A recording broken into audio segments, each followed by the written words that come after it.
Hello, everyone. My name is Richard Miller, and welcome to Never Not Here.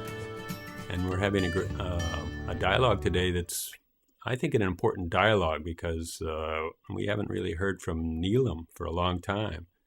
So let's just get right to it. Please help me welcome Neelam. Thank you for being here, Neelam. Hi there, Richard. How are you doing? I'm just doing, I'm great, actually, really great, and really happy to see you and really happy to understand that you're feeling better and life is progressing in a good way. Yeah, feeling better, better enough to be here and do this with you, which is really good. Yes. It's been a long time. It's been a long time. I can acknowledge too that actually, you were the very first non-dual person I ever videoed years ago, way before Never Not Here, and you were the very first one I put on YouTube. So, it's about time I came back to you. I know, isn't it amazing? Here we are.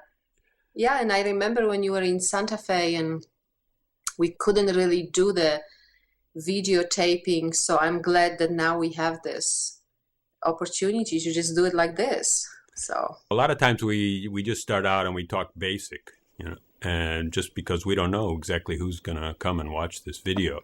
Right. And so basic to me means what are we talking about? We're talking about some kind of a awakening or something, some different way to look at how we are living our lives.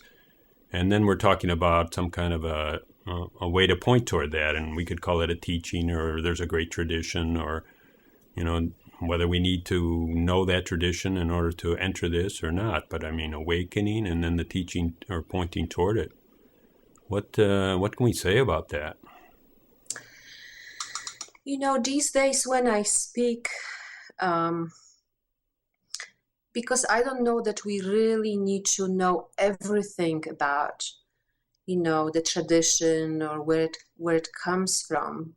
That's not really necessary, even though I always like to say, for me, it started with Papaji, and that's where my awakening was, and that's where it came from there, right? So there is a tradition and there is a lineage, we can call that, and it has a certain orientation towards that very, very simple pointing that goes back towards presence or our nature or who we really are.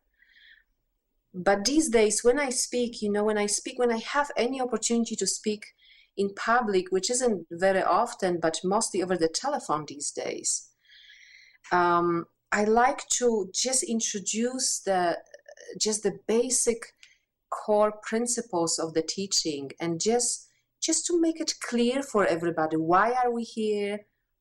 What is it that we're coming here for? What's the deal really? And what's the language of it also? So that when people hear that, when they understand that, it's easier for them to enter into a dialogue, or easier for them to ask their questions, because they know a little bit more the core of it, the principles of it. They know a little bit more about what are we really talking about here. So they can really flow with the discussion without having a lot of points of halt and what did she mean by that, and they just flow. Yeah, and they can also enter more into what is it that I'm really speaking about, rather than having to wonder and kind of fit into what's really happening here. So how do you say that? I mean, can you just say that now, or is that a process that takes hours? No, I try to make it very simple, very quick and simple, because why spend hours? This is not all of the teaching, and this is not in depth, but it just gives us the foundation of it. So first of all, the core principles. First of all, presence.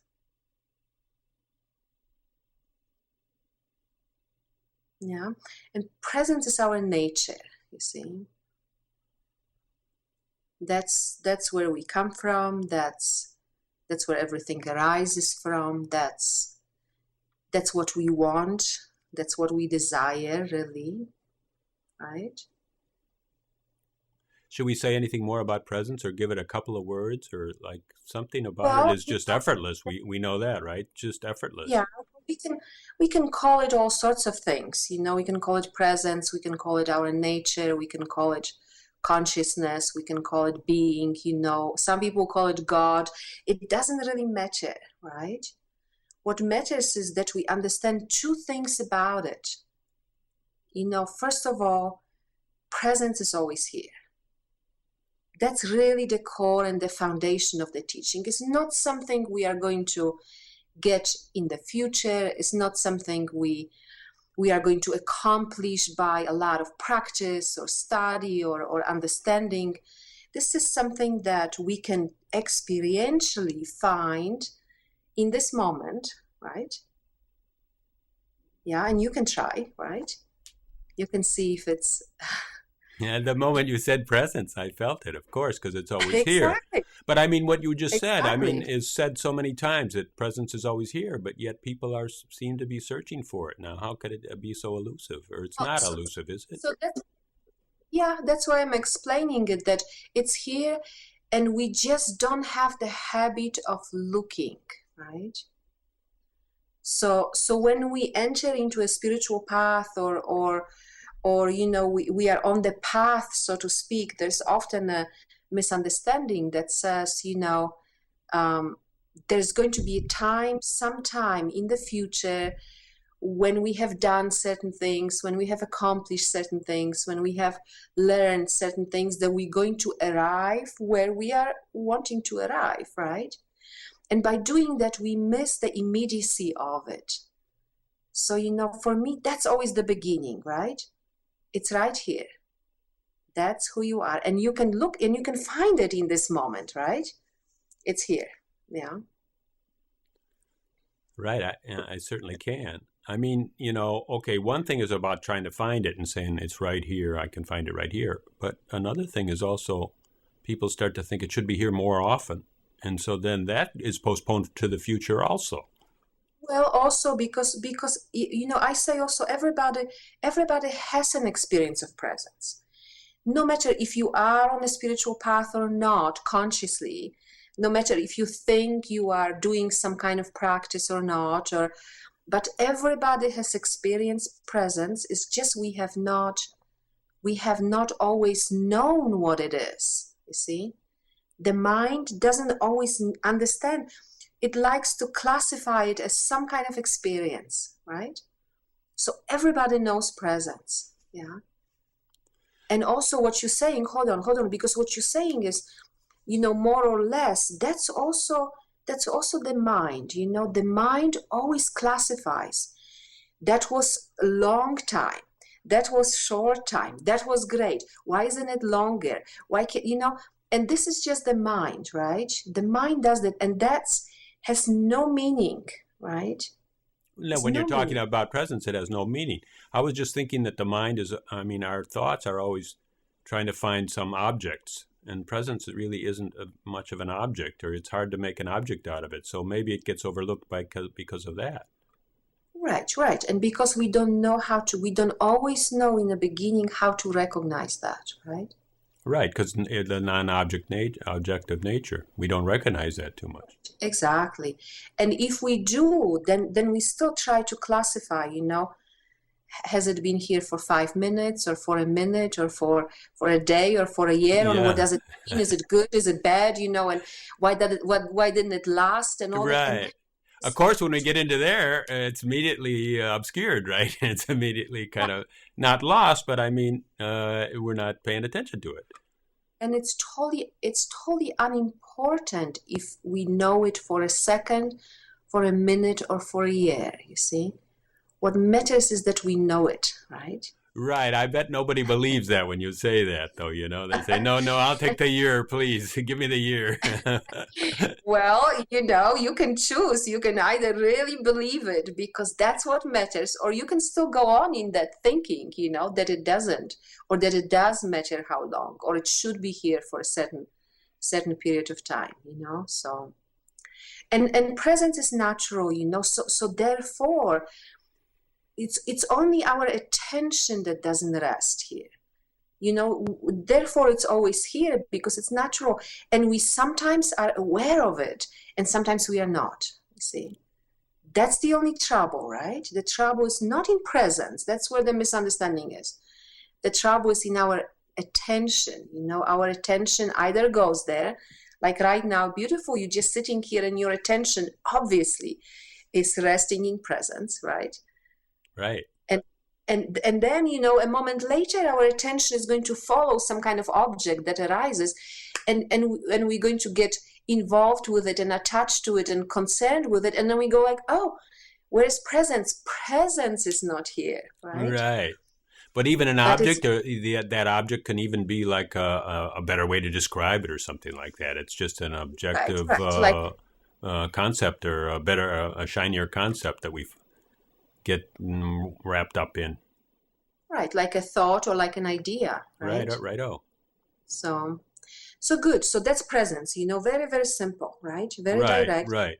All we need to remember is that it's here, that we are not, what we are doing together when people come to the teaching, we are not accomplishing presence. We are not moving in some direction where there's going to be presence. Presence is here. That's that's what I'm coming to recognize, right? Yes. Beautiful. So that's the beginning, yeah? Then I say, everything is okay the way it is. Right? The moment you rest in presence, the moment you have a moment, a minute, like right now, a time where you actually at rest, where you're not doing anything else, when you're not thinking about anything, when you're here for a moment at rest, right? In these moments, we recognize that everything is okay the way it is, right? Right. I can see that. And I can also see, in a way, where the objection is, because then people will start to build a story and say, well, what about the war? What about the aggression? Well, what about this? But the moment you go to those stories, you've left presence. And then you're in a story. And then you're trying to say, well, does that mean that those things are, but those are abstractions. That's not presence. So then right, who knows? Who cares if it's our right to be in war? Right, I don't know. But let me also say a little more about it, because when you at rest, you recognize everything is okay the way it is, right? Right. You really recognize that, right? Yes. Yeah, everything is okay the way it is. And that recognition is really a very deep recognition. It's not a kind of a superficial recognition, It's not like, oh, everything is fine and we don't have to worry about anything and everything is going well. It's a real recognition that nothing has to change just because things are okay the way they are. Don't we have to say that that's in present, when our attention is on presence? Because when our attention is on all the stories of the world, and we try to wrap our brain around everything is all right, it seems, seems difficult. Or it seems like, how can I swallow these aggressions and this injustice? But the reason why I am pointing towards that first is because if we really understand that in our nature, everything is okay the way it is, and I never say that to justify things. I never say everything is okay the way it is, therefore it's okay to do things that are cruel or bad or challenging. I'm not doing that. I'm not using it to justify that. But I'm doing it to create a foundation so that we know the difference between past and present, you see? So the moment you are involved in a story, the moment you are thinking, no, that can't be okay, this is totally messed up, this is never going to work, then you know that you are actually in the past. Exactly. Beautiful, right. that you're in the past or in the future. So by pointing towards okayness, I'm really creating a very simple point of reference, right? A discrimination, like, oh yeah, if you are not experiencing in a moment the okayness of everything as it is, then means past is here, right? Right. That means, suffering is here. That means we are engaged in some way, right? Other than being present, right? Perfect, okay? Yeah. See, I think everybody will acknowledge that, actually, when you say, well, what about right now? Is everything okay now? And they'll say, yeah, now everything's okay, but tomorrow is when I have to, then they'll go right to the story, right?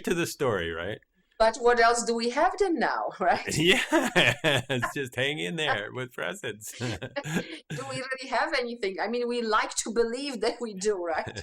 But It's do we just a really have game we're anything? playing, It's just a game we're playing called mental constructs, and I don't know. And then that's fine too, I guess. Well, yes and no. It's a dangerous game if you don't know that that's what you're doing, right?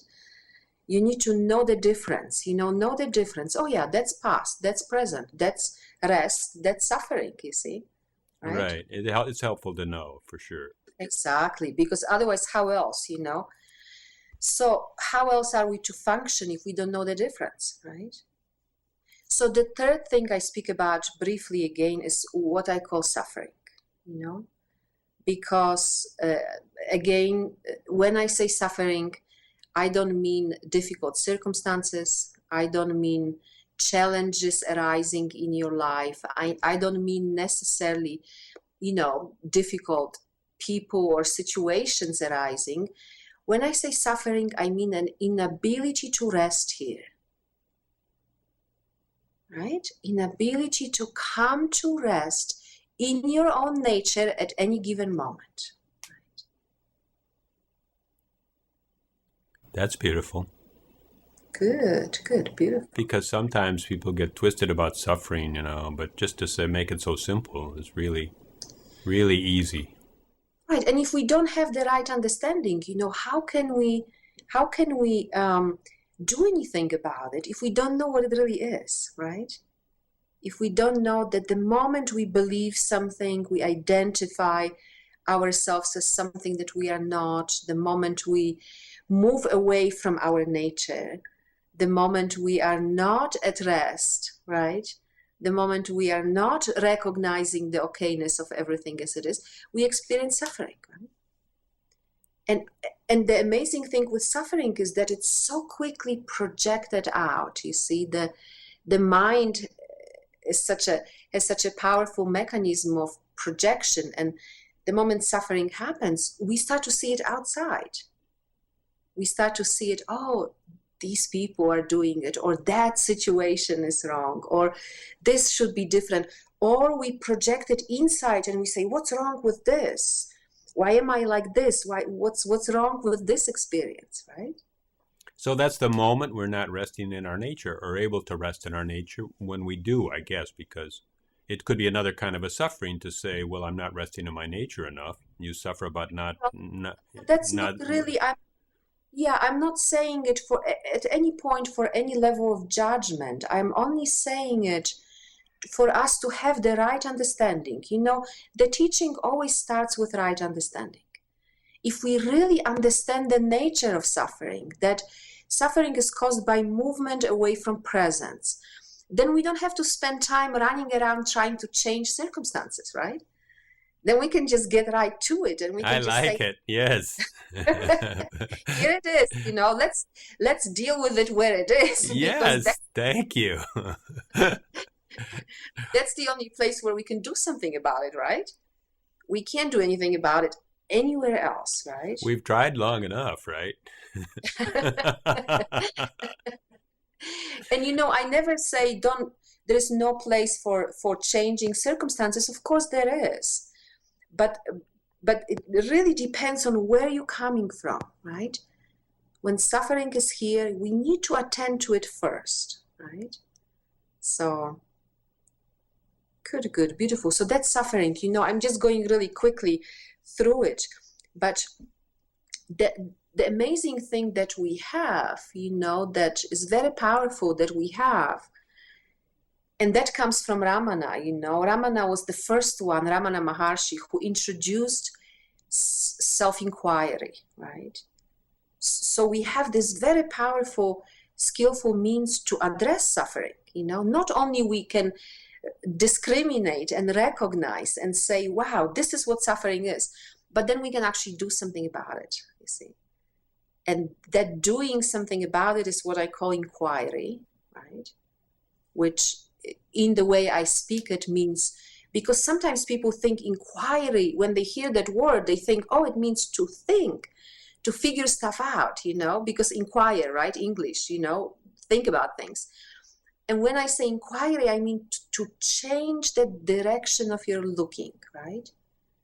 And instead of looking out, like what's wrong out there, what's going on, why is it happening, to look in and see the movement, see the very cause of suffering, right? Right? Because then, that's the power of it. By doing that, we can actually come back to rest, you see.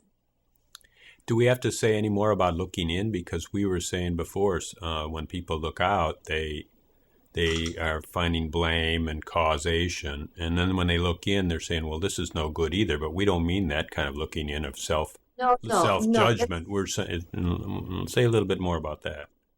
Yeah, and you're right, because this other kind of looking is not a right kind of looking. It's also projection, it's also what's wrong. It's that judgmental looking says what's wrong, right? When I talk about inquiry, it's an inner movement that is, instead of following the outgoing tendency of the mind, right? We move in, we bring our attention to the inner workings, and we see what's really happening inside. Where am I? Am I at rest or am I suffering, right? Well, that's all you need to notice, right? Am I at rest or am I not at rest? You don't even have... Beautiful. And not only notice, but sometimes the noticing is enough, right? Sometimes it's enough to notice.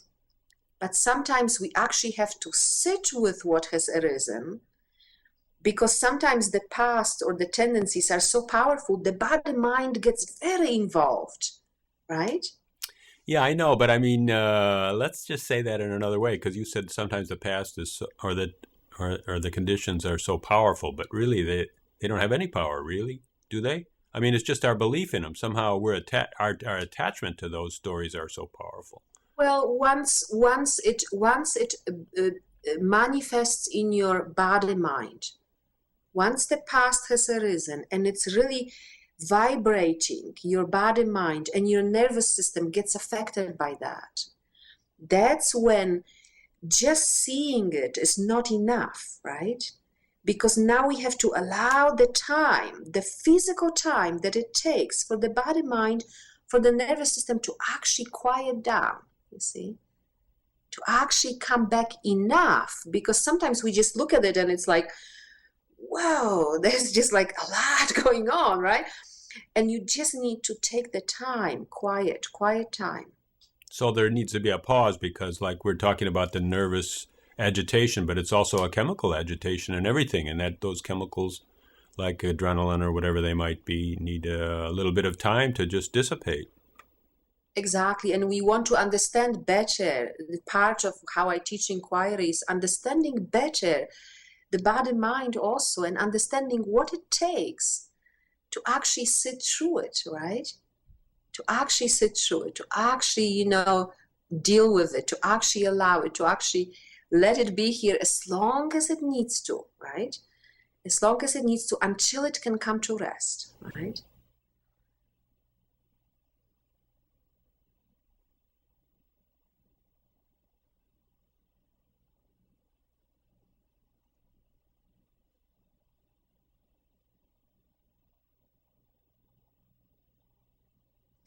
Yeah, because then, silence or peace is really the result of inquiry then, right?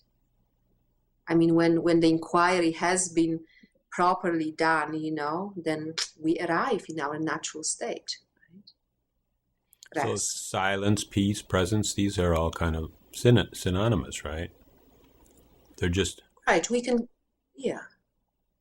Yeah, we can call it, as I said in the beginning, there's no particular name for that, We will call it different things at different times: silence and peace and presence and consciousness. And these things are our natural state, right? They're all our natural state. So then you might say that they're not objects whatsoever. They're not, they don't really exist. They're silence doesn't exist. It's just the absence of turmoil. Right. That's the substratum. That's where everything arises from, right? That's not an object in itself, right?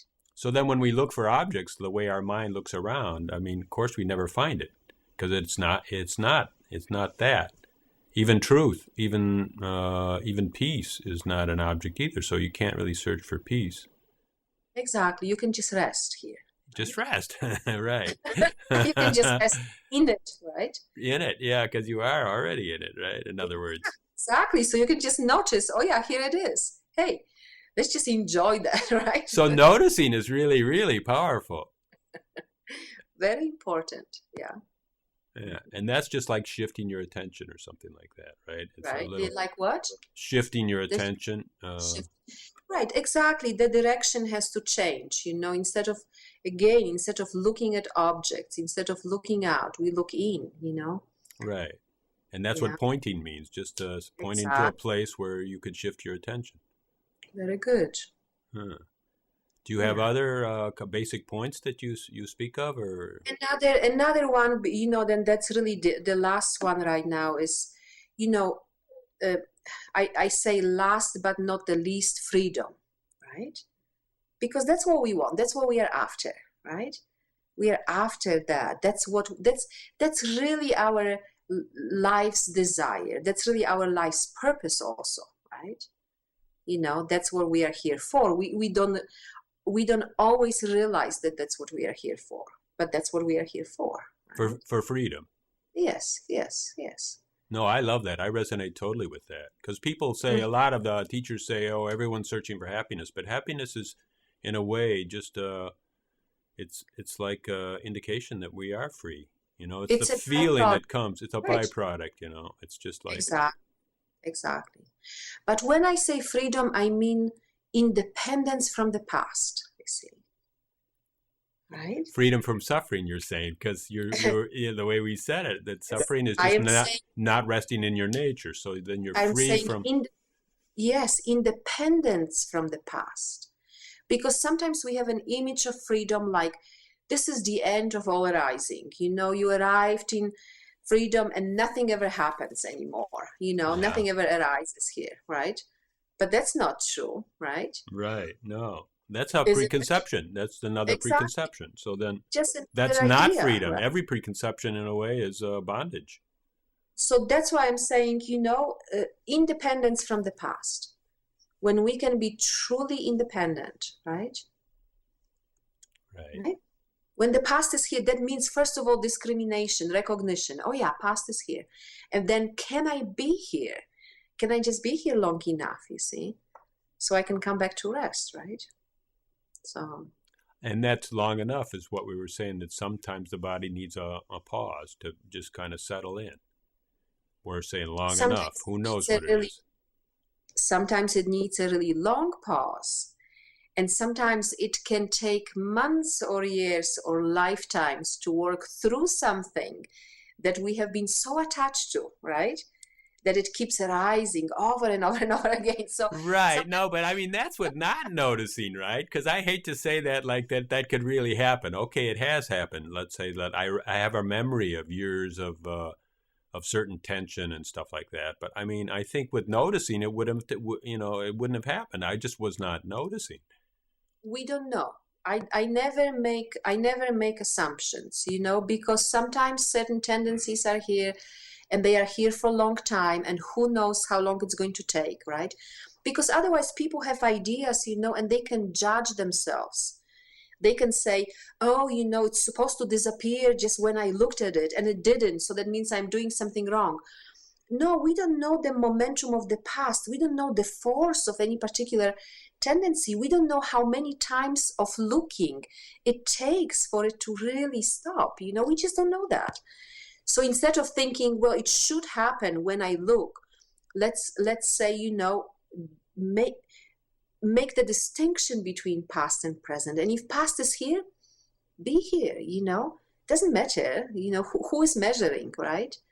Who does it matter to? If it's here for a minute or if it's here for a year. Who's evaluating that, right? So that's so important to remember. Otherwise, we can just get easily lost, in the In our own self judgments, or like we're not doing it right, or But I mean, Right, I right. don't want to go the other way either and get people just say, "Oh yeah, this is going to take a long time," and really not moving into presence because in a Right, way they're right. just thinking that no, this has to go on a long time and No, what I expectation. want to say, it takes what it takes. We don't know that. All we know is, can I be here? You see? We don't know that. We don't know if it took a minute or a second or a year, or who knows? Who cares about that, right?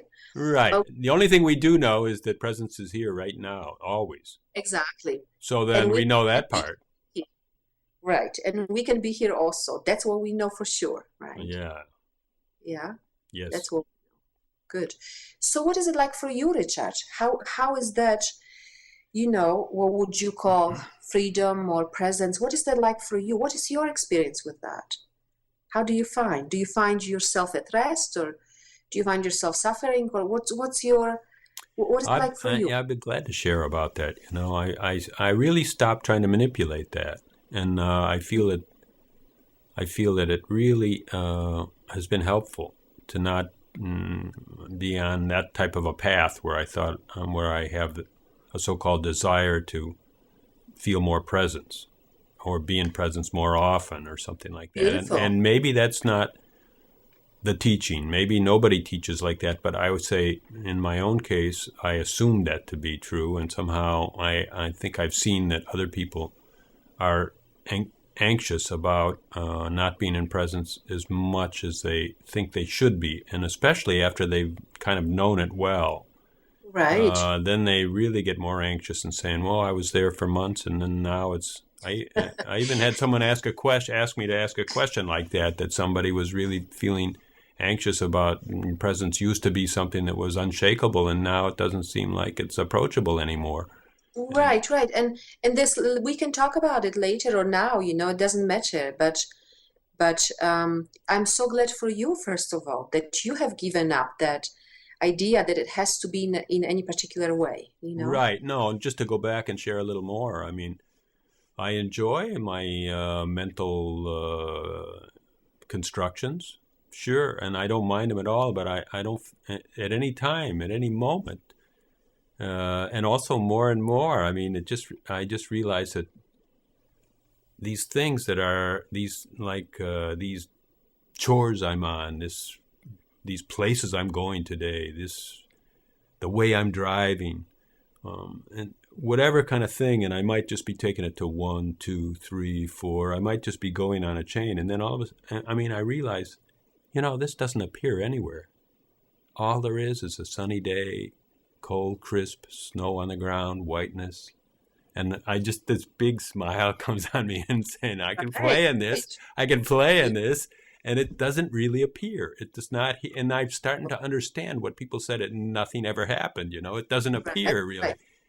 Right. In that way, of course, it doesn't. Sure.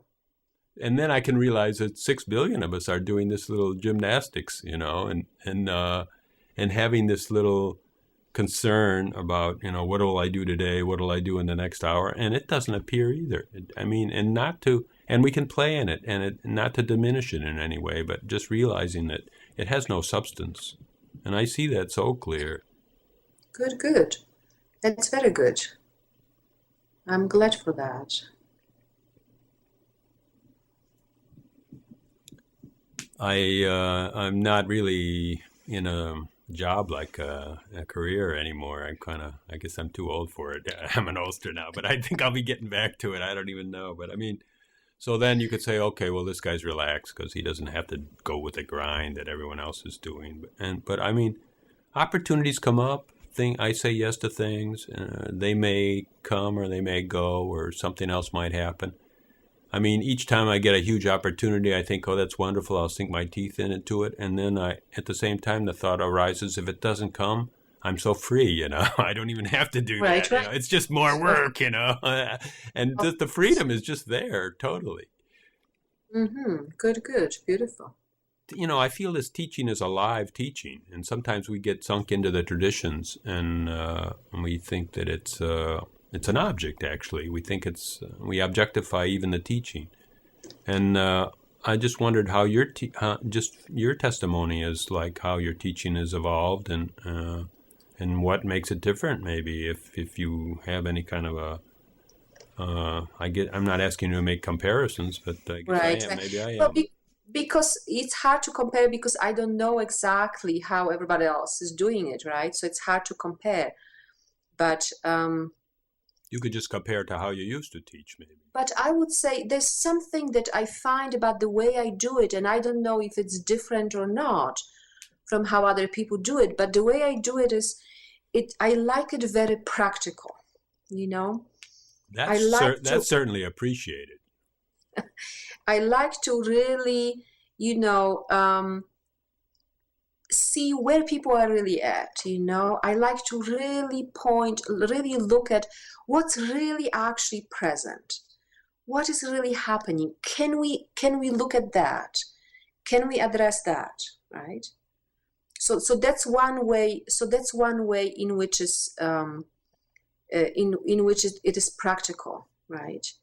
There is also another way in which in the beginning when I was teaching, I was really more just pointing towards presence, right? And that was a very, very, at that time, very direct teaching and very natural teaching for me. That's what was happening, right? And then, then eventually over time, at some point, what happened, what I realized is that people would have these amazing experiences, of presence. And then a day later, a month later, a week later, they will come back and they will be back in suffering, right? And I realized, something is missing in that, right? On the one hand, it's really good, just boom, wow, this is great, presence. And then they will be just back in suffering. And I realized there's a need for something, there's a need for doing it a little differently, right? And so I would say the practical part is I started to, first of all, the change was that people need something. They need something they can do on their own. They need something that they can take and apply, not just when they come to satsang, right? Because they come to satsang it's beautiful. I mean, it's lovely, and we meet, and it's a lovely experience. And then everybody goes home and they are going back to their whatever they are dealing with, and it doesn't always penetrate, it doesn't always go all the way, right? And then I realized people need something more, and that's really the inquiry practice, right? Which practice is such a loaded word sometimes in Advaita, like, because we come to Advaita, like, well, there's no practice necessary to be who you are. And that's true. That's really the beginning of the teaching. That's the main point of the teaching, right? But then when things do arise, and that's really the difference, when suffering is here, we do need to have some way to address that, right? And that's called inquiry, and that's called, something that we can actually do, right? And I think in that way, that's very practical also. Yeah. So, okay, now, for me, that is practical to point toward presence, even when you're not in satsang. Because in a way, we said inquiry relieves suffering. We define suffering as not resting Right, in right. presence. And so then this is kind of like a way to find that presence again. But still, the teaching, correct me if I'm wrong, you're suggesting to rest in presence even when... Well, yes, suggesting to rest in presence, but by addressing what is here. Because we had this conversation with somebody, really literally a few weeks ago, with somebody who has been a student at this time, a student whom I know for a really long time, and who has been in satsang and in different kinds of, approach to this, for a really long time, right? And his question was, some people say, don't touch anything, right? And just kind of rest in presence. And some people say, touch everything, right? And so how do you see that? And he says, and it's very helpful to me when I just sit quietly, and don't do anything. And I said, you know, if you are sitting quietly and nothing arises for you, you know, there's a difference. There's a difference between sitting quietly and then you not sitting quietly anymore, and then you are in your life and you're not quiet, right? And there's a difference between really being quiet inside, quiet, no matter what is going on, right? And I said, you know, if something arises and takes your attention away, then you have already touched it, you see. It's already been touched. This is already happening. So what you need to do is you need to meet it, right? You need to very directly meet that so that you can see its nature, that you can see what is it really made out of, which is always presence, right? So that you can penetrate the past, right? And then it becomes natural again. So in that way, all the tendencies, all the past has an opportunity to come back to presence, right? To come back to rest, right? And sometimes people have this, you know, like this is being quiet, right? This is silence. And then this is the rest. This is my life, right? And that's not the way it is, right? That's not the way it works. So that means it's all here, right? Everything needs to be penetrated. You know, sometimes people have waking up experiences, you know, and they come to being awake, and then they hold that awakeness as some place. They hold it as something, you see, that they have to come to, right? And I say everything is awakeness, you see. Everywhere. There's no other place than presence. So anything that arises is not really a trouble, right? The only thing we need to do is to meet that, to find out, to check directly, right? Otherwise, you know, if the place of presence is a place that you have to go to, it's not real. If you have to go there, because where would you go if it's not here? If it's not here in this moment, if it's not here when past is here, when tendencies arise, when anger is here, when frustration is here, when disappointment is here, if presence is not in this place, then where is it? You see, right? So in that way, you know, what's the teaching? How is it different? I don't know if it's different, but I like to keep it very practical, right? And that's why I also started to work with people in longer programs, like, you know, 8 months or 6 months or 8 months, just to give them an opportunity to really move through some of the conditioning that they can't or are not able to address on their own, right? Conditioning which keeps them from resting in presence, right? Because so many students I work with right now have the recognition of presence already. It's not like it's new to them, you know, but they still... Can we make a distinction, like, because we were talking about the conditioning that prevents people from resting in presence. So then in a way, is there like a strong conditioning and a weaker conditioning, or a looser conditioning, or can conditioning somehow deconstruct little by little? You know, I say conditioning is such a huge subject that, you know, I never attempt to speak about everything. But I'm not interested in all conditioning because, you know, there is so much conditioning we have. If we were interested in it all, that would be forever. The language we speak, the words we use, the clothes we wear, the food we eat, the family of origin, the country, the gender, that's endless, right? If we got into it like that, you know, almost everything we have learned is conditioned, right? It's true, that's all conditioning, but that is not all that prevents resting in presence. The only conditioning that really prevents, or that seems to prevent resting in presence, is the one that says, oh, I get hurt if I do this.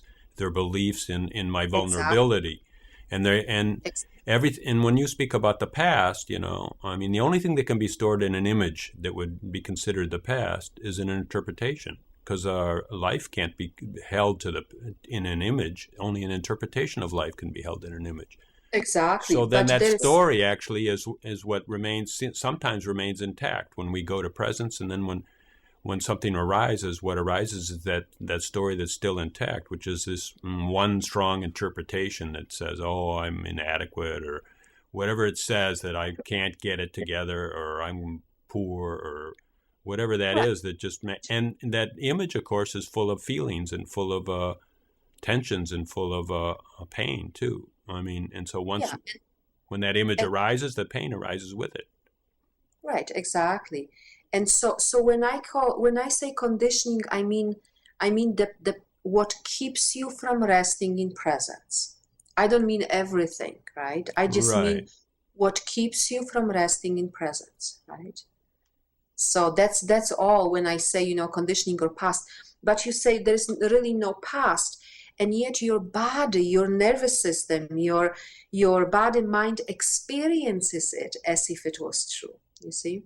Very interesting, the research on the brain, and the kind of old parts of the brain, the very kind of the reptilian brain and the limbic brain, and how certain experiences, when they arise, are actually experienced as if they were happening right now, you see, even though they are really just a residue of some past, right? Where we have, because what does past mean? It means somewhere we have believed at some point that something was true, you see. We Right. have It's just believed, an image, but the images are very rich. And, the rich right, in right, right. meaning they're They, full of feeling and right, they're full of actually decisions like that says never again. I won't allow myself to be right. abused They, again, or there's all kinds of things that go with that same image. right, and they come with a certain body mind experience, right? They come with a certain vibration. They come with a certain, and that's what I mean by meeting that. A lot of that inquiry that I do is really based on noticing the sensations in your body, because that's how you can meet the past and you can see it for what it is, which is just a sensation, right? Just a vibration that is moving through, and eventually through that kind of seeing you arrive back at presence, at recognizing, right, that it's all just a vibration that is arising here, right? So But in if, other words, you're just saying meet the sensation and not so much meet the or deal with the interpretation of that sensation or of the course not, labels and of the, course not, because if we start to address it on the level of thought, that doesn't really do anything, right? We can't really address it like that. It's so interesting with the brain, the whole sophisticated, part of our brain, the neocortex that is so beautifully sophisticated, is not worth anything, right? It's not worth anything when it comes to sitting with what is actually here, you see.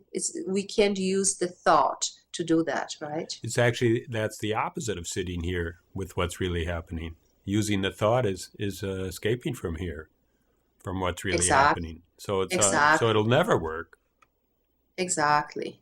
Beautiful. Right. Once that's clear, you can get looser on those ideas, those labels and those. You can say, I know this is not going anywhere. Well, okay, let me just rest. Yeah, exactly. That's why, I'm almost tempted, to see if we could do a little, inquiry thing together, because the inquiry that I teach is so based on sensation, right? It's so based on recognizing what is here and really being with that, and then seeing, wow, this is just the past. Okay, we can just come back to rest. Nothing is really happening. So, We could just go into that because, I mean, maybe that's just like some of the questions that people have asked. People have asked questions about how do teachers support the seekers. Okay, that could be one thing. We could just show a demonstration. And people have asked how how can I be with all the world events, and so then without in an accepting way, and am I doing something wrong because it feels so bad when I think about the severity of world events. And so then that's just meeting a feeling also. Well, the world events, we are all affected by that, right? It's really in the collective, we are really all, the vibration of it is just something that is present, right? We can't really avoid that.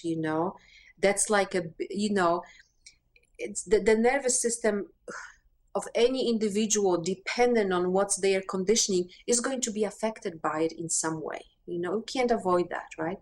The question is really what we do with that, you see? See, so often I think we numb out, and we numb to it. And I don't know if that, a certain amount of that must be okay because we can't just take it full on, or Okay, everybody's got their own capacity. But we're talking about being aware and being inclusive also. So how can we what deal with happens that? what happens for you, Richard, around world events? Is it easy or is it difficult, or where is it, what does for you, where is it still challenging for you?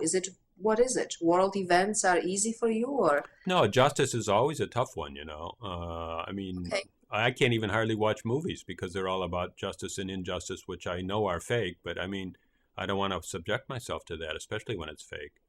World Right, of right. And okay, so can we use it as an example a little bit together? Sure.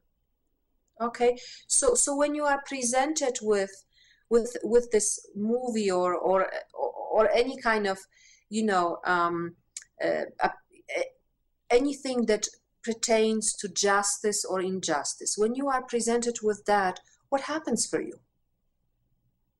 What do you experience? What happens then?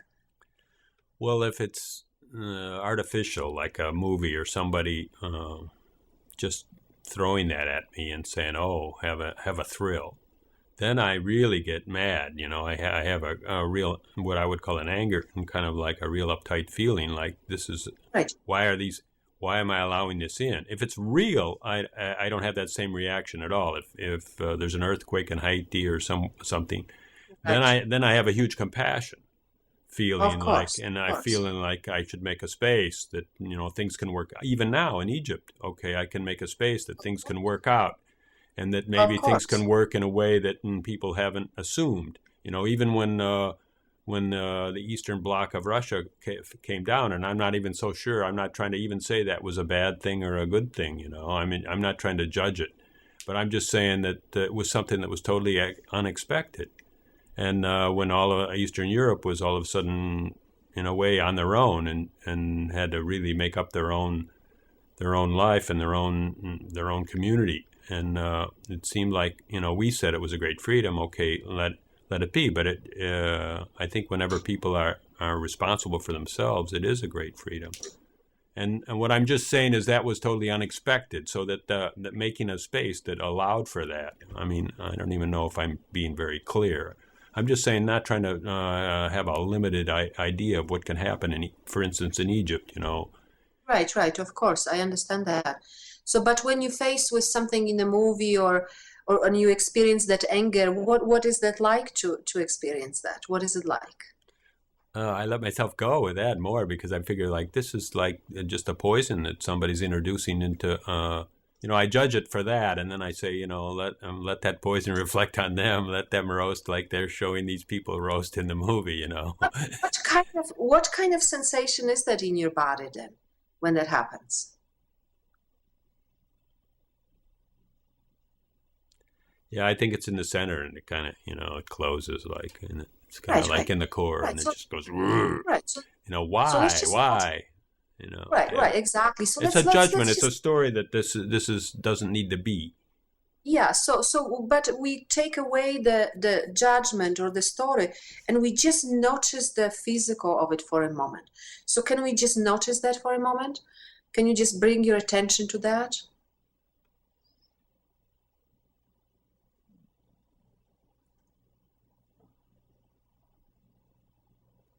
Good, good, beautiful. So what happens in that moment, Richard, when you just very gently bring your attention to that? What happens? When you're not thinking, when you're not analyzing it, when you're not judging, would you just simply present for a moment? What happens?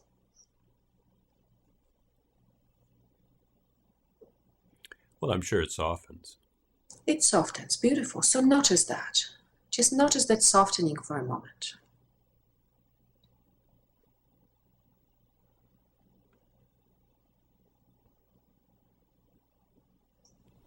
If anything comes up in my mind, it just says, "Well, you can always turn it off." Good. But see that, Then it softens yes, even more, you know.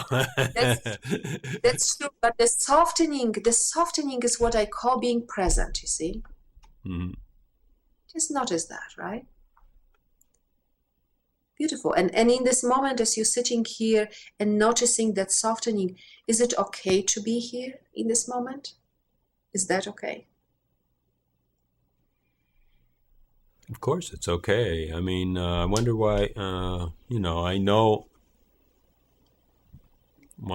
I go off in these ideas that this is kind of like a poisonous industry, Hollywood, let's say. And Right. then I guess I feel helpless about it because all I can do is turn off my one channel. I can't I can't really do anything Right. else about it. And that's why without justifying it, we just have to realize that this is just the way it is, right? This is what happens. There's nothing we can do about it's happening unless we can, and sometimes we can, right? But it happens, it arises. It's called Hollywood. It does present you with a certain image, right? And that's not something you can influence easily right now when you're sitting there in at front of your television or in the movie theater. You can't influence it right now, but what you can really, that's where you're making a difference. And the difference is for you, for me, and for everybody, because that affects everybody, is that moment when you let yourself be present with what actually arises in the face of that event, right? When you do that, that's what makes the difference. It makes a difference for you, for me, and for the whole universe, right? Because in that moment, somewhere there is somebody is actually willing to be here for a moment, you see, right? And in Somehow, that, that seems so easy when it's something real. There was some riots and people were killed, or there was an right, earthquake or something like that. Then it feels like that's the obvious only thing to do, is it's compassion, be of with it. course, Yeah. And of course, somehow the idea that oh, this is optional, this is only Hollywood. It feels like, right. oh yeah, come on. Right, right. But there's also a lot of other things that we like to exclude from presence.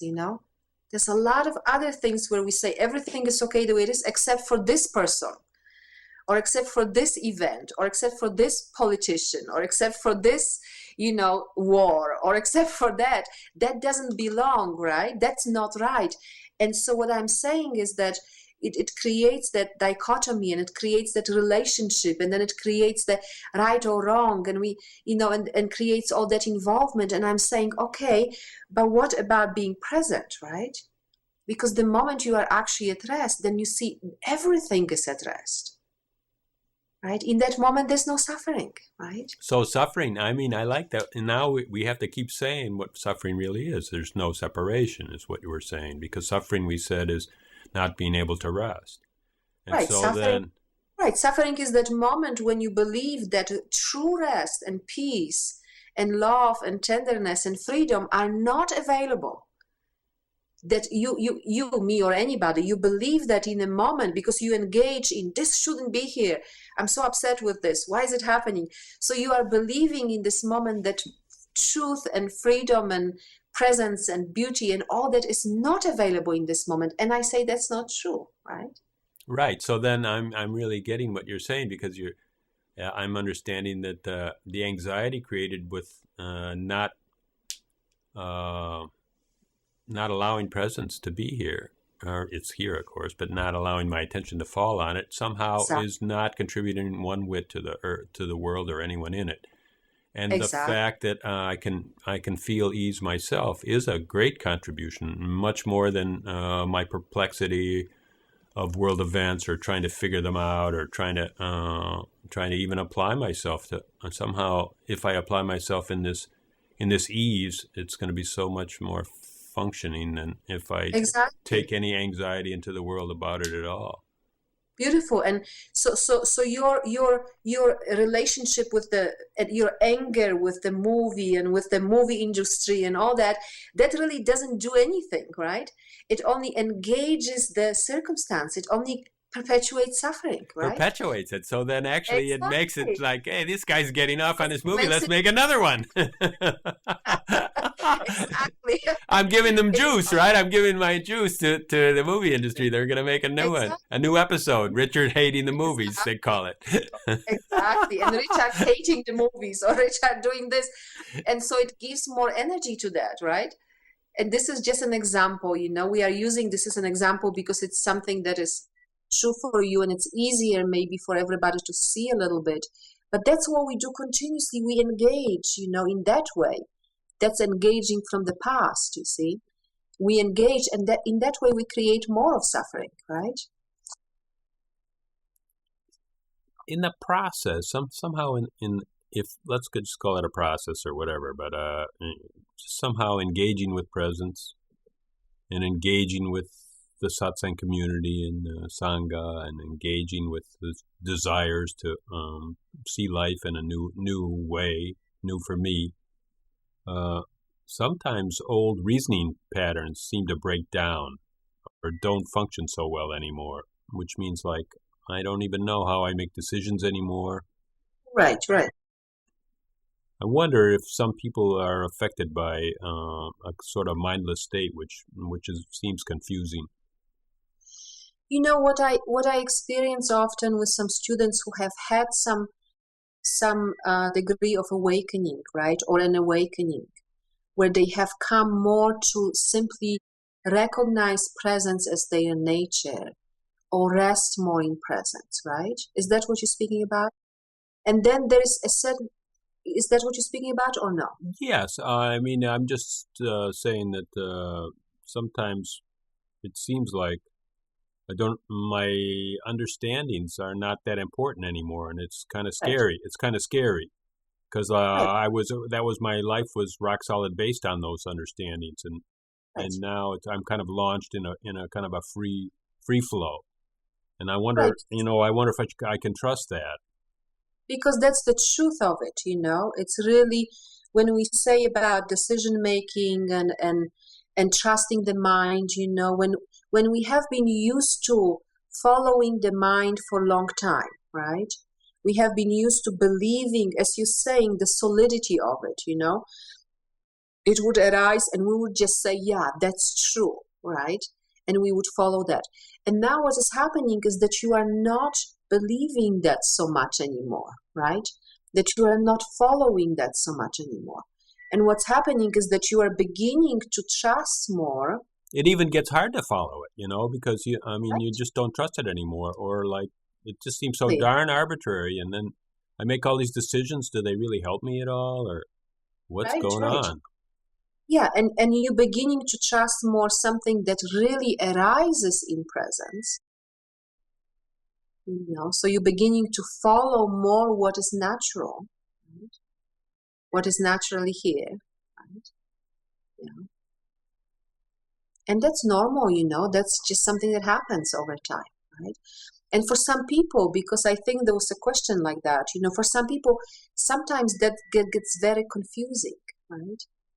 When they have this, and some of my students, they have gone through this awakening, and then suddenly their mind becomes totally dysfunctional.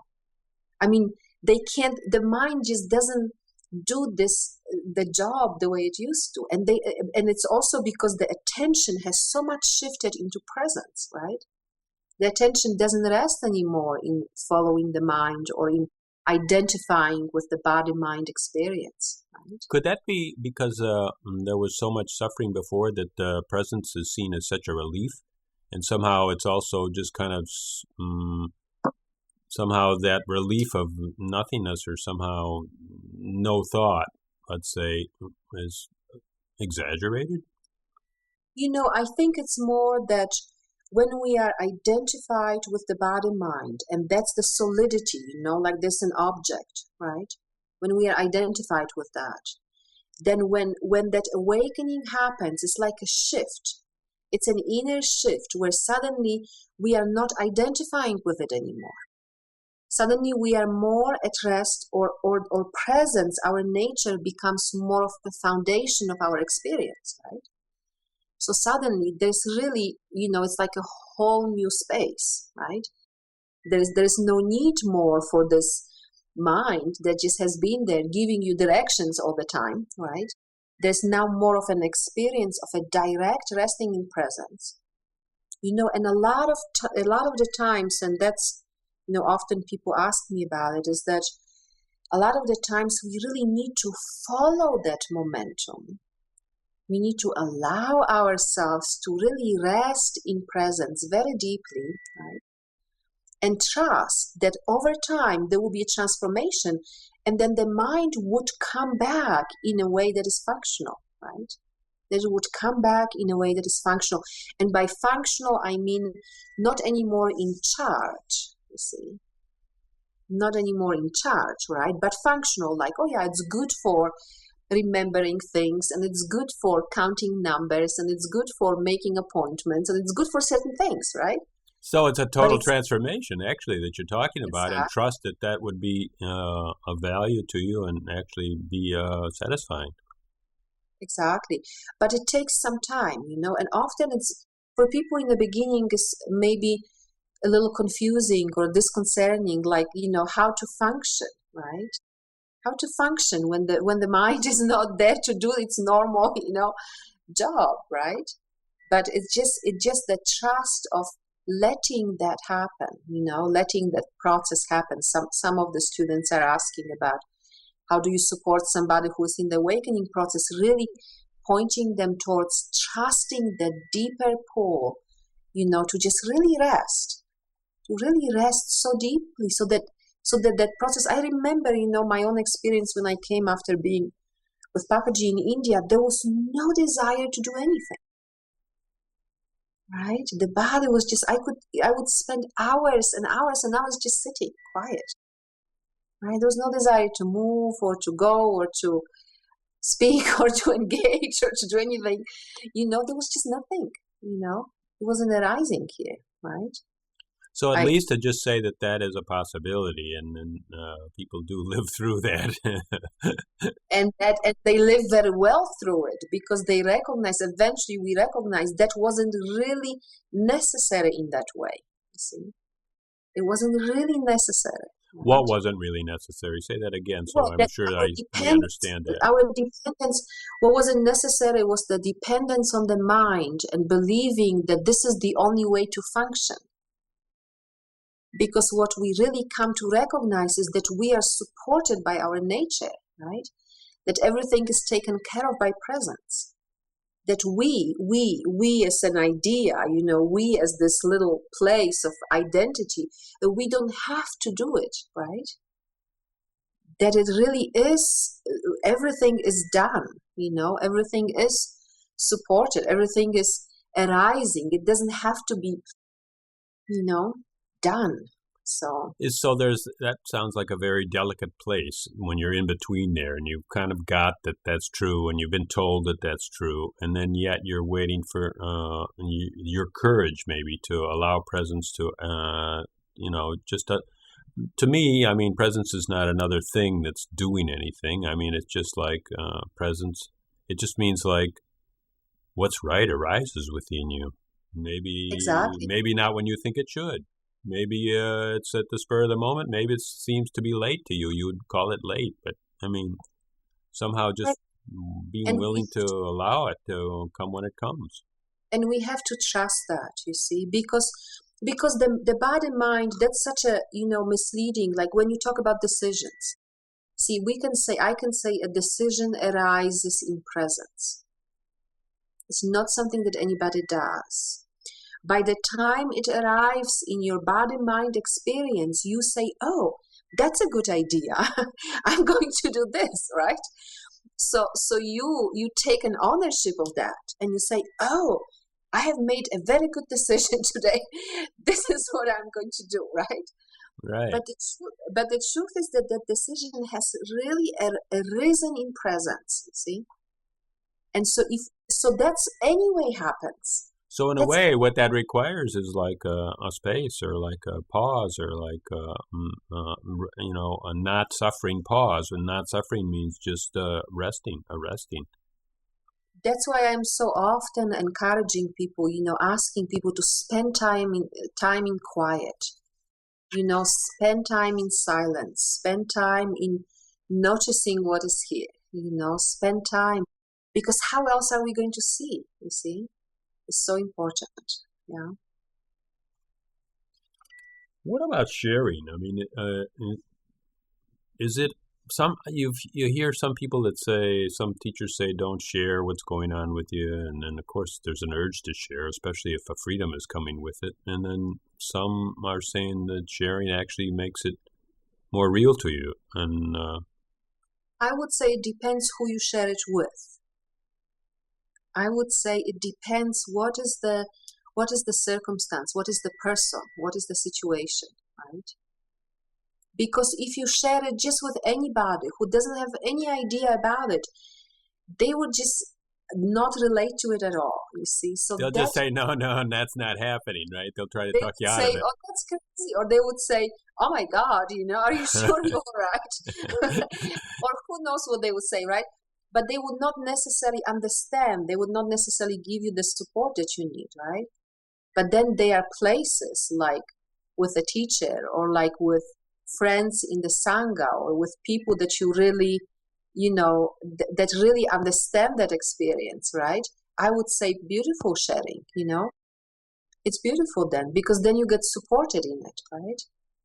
Then you get then you get pointed more towards it. Then you get acknowledged, in it, and that's important, right? To acknowledge that. Yeah, I think it's a part of the acknowledgement process, just to really Mm-hmm. make it real. I mean, I tend to share a lot, but I mean, I guess I'm not sharing in an inquisitive way, or I'm not trying to share. I'm trying to share in my experiment to have a new language, and so Right. then I try to share from very basic, even explaining presence, maybe not even saying the word presence, Right. just saying something's here, and then of course we like to interpret it and making that distinction that a lot of things are in the world, in the realm of interpretation, and then whatever's here is just very pure and very neutral. Yeah, and some people just don't understand that, you see. And Yeah. that's why sharing of that in these situations only happens through our action, right?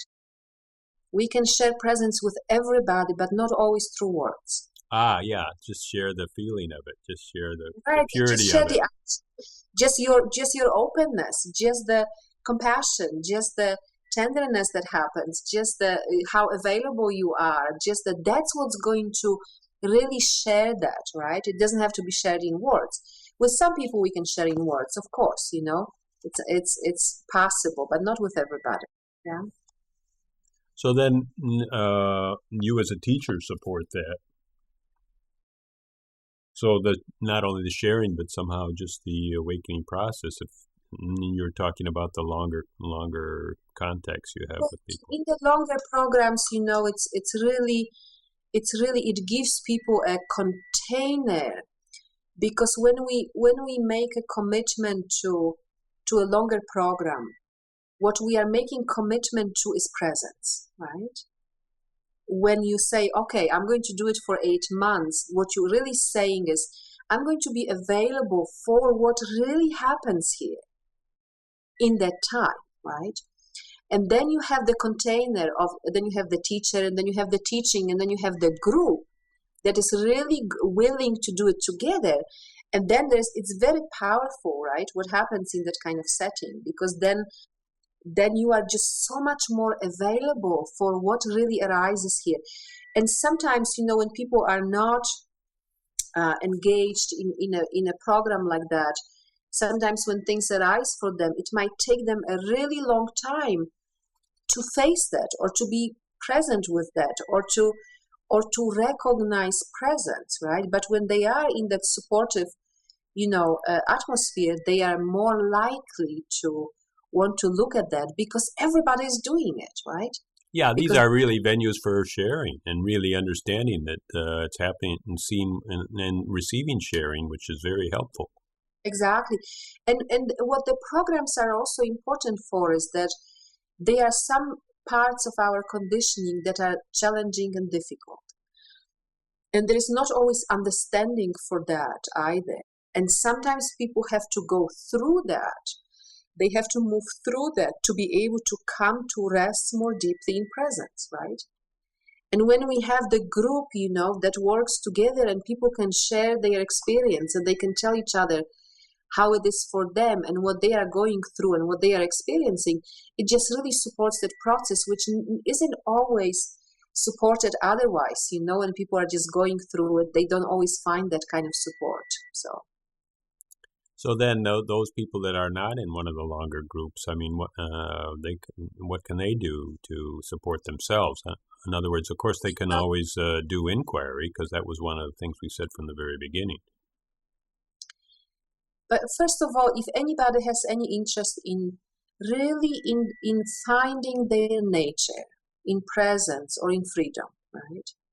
I would always say, really follow that inner call for that, right? Whatever that means. If it means to sit quiet, sit quiet. If it means to be more engaged with others that do the same thing, then just do that, right? If it means to, if it means to read certain things or surround yourself by people that are interested in the same thing, whatever it means, to follow that, right? First of all, very important. If you are already in some way engaged on the path and you have some deeper understanding, you have already some of the experience, then I would say the practice of inquiry, right? Because that's what really, it's very, you learn about discrimination. What is here, past or present? Can I be here? Can I really come back to rest here, right? Instead of just engaging in the story or in the understanding or in the interpretation of that, then I would say that's very powerful, right, to do that. I loved what you said at first, because with no direct prescription, just saying whatever you feel. And that means like it can just change from moment to moment, because or from month to month. And, I don't feel like reading any more books, and I'll go to some meetings instead. And so then it's very, very, very natural. It's not not trying to conform yourself to some preconceived idea. And exactly, just to follow what really arises here and what really supports you in that process, right? We would know from time to time, what it is. Sometimes it's to be quiet, sometimes it's to be engaged, sometimes to be around other people, sometimes to be with a teacher, sometimes to do, whatever it is, right? We just need to follow that. We just need to follow it, natural. So in a way that there's a daily practice, but in a way it's just to stay engaged is one of the daily practices. Well, what I say, if the path, so to speak, right? Quotation marks, right. The path. That has to be your life, right? That has to be your that it can't be something separate, that's your path. So that's the focus, right? So then daily practice, whatever that means, quiet time for inquiry, time of coming to presence, that has to become natural, right? That has to become natural. That's not just something that we do 5 minutes over here, and then we do everything else, right? That has to become the most important thing, because if you're not at rest, how can you function in the world? Is your functioning then, again, perpetuation of the past? Is your functioning a perpetuation of suffering? Or is your functioning really functioning that comes from presence, right? So yes, I love it that you say, first of all, it's very natural. And second of all, it's just your nature. Right. Yeah, and it's your life, it's everything. So it doesn't require anything special, Just do it. Just bring your attention to it. That's all. I really thank you, Neelam, for these clarifications and for coming and being with us after all these years. We've been missing you. Thank you so much, Richard. I really appreciate you and you doing this. And if it goes well, we might meet sometime again and do a little more of that. So Thank you, everyone, for coming, and I'm sure we'll see Neelam in the future, and it'll be really great to get closer to her and her teachings. Thank you.